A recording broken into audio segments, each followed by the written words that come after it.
Hello everyone, I'm Dr. Ashish Reddy, consultant microsurgical andrologist from Asian Andrology, Gachibowli, Hyderabad. ఈ రోజు మనం injuries వల్ల infertility వచ్చే ప్రమాదం ఉందా లేకపోతే ఇంజురీస్ వల్ల సెక్షువల్ ప్రాబ్లమ్స్ ఏమైనా వస్తాయా?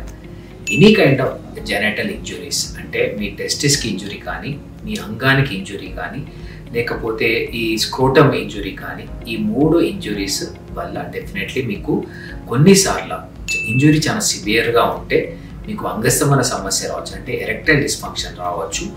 అండ్ ఎప్పుడైనా టెస్టిస్కి సివియర్ ఇంజురీ ఉన్నప్పుడు సివియర్ పెయిన్ ఉంటుంది, ఆర్కైటిస్ అంటాము, ఆర్కాలజియా అంటాము. ఇలా రకరకాల డిఫరెంట్ కండిషన్స్ వస్తాయి. దీనివల్ల ఇంటర్నల్గా వచ్చే ప్రాబ్లం ఏంటంటే కొన్నిసార్లు ట్రామా కూడా ఇంజురీ కూడా స్పర్మ్ని జీరో అయ్యే ప్రమాదం ఉంటుంది. సో ప్రీవియస్ ట్రామాస్లో కూడా మనకి జీరో స్పర్మ్ వెరీ కామన్గా చూస్తుంటాం. అండ్ కొన్నిసార్లు సివియర్ ట్రామా వల్ల అంగస్తమన సమస్య కూడా ఉంటుంది.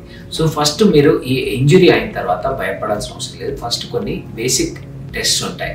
ఒకటి స్కానింగ్, అల్ట్రాసౌండ్ స్కాన్ చేసుకున్నప్పుడు టెస్టిస్కి కానీ స్క్రోటమ్కి కానీ పీనిస్కి కానీ ఏమైనా ఇంజురీ జరిగిందా? ఇంజురీ అంటే సూపర్ఫిషియల్ ఇంజురీస్తో ఏం కాదు, ఎనీ డీప్ లెవెల్ ఇంజురీస్ అయినాయా? డీప్ లెవెల్ ఇంజురీస్ ఉంటే దాని ప్రకారం ట్రీట్మెంట్ ఉంటుంది.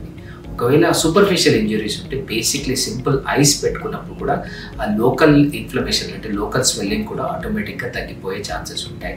సో భయపడాల్సిన అవసరం ఖచ్చితంగా లేదు. ఈ ఇంజురీస్ ఉంటే మనం ఒకవేళ సివియర్ ఇంజురీస్ ఉంటే దీనికి చాలా అడ్వాన్స్డ్ ట్రీట్మెంట్ ప్రోటోకాల్స్ ఉంటాయి. దాన్ని ట్రీట్ చేయడం ద్వారా ఆటోమేటిక్గా మీకు అంగస్తమన సమస్య ఉన్నా కానీ లేకపోతే ఫర్టిలిటీ ఇష్యూస్ ఉన్నా కానీ రెండు కరెక్ట్ చేసేయచ్చు. అదే సూపర్ఫిషియల్ ఇంజురీస్ ఉంటే బేసిక్ సింపుల్ ఏం మెడిసిన్స్ కూడా అవసరం లేదు. ఐస్ అప్లై చేస్తే డైలీ ఒక 3 to 4 times ఐస్ అప్లై చేస్తే ఆటోమేటిక్గా అంగం పైన నొప్పి కానీ వృషణాల నొప్పి కానీ కంప్లీట్గా తొలగిపోయే ప్రమాదం ఉంటుంది, తొలగిపోయే ఛాన్సెస్ ఉంటుంది. ఫర్దర్గా మీకు ఏమైనా డౌట్స్ ఉంటే ప్లీజ్ కింద కామెంట్స్లో తెలియజేయండి. Thank you so much.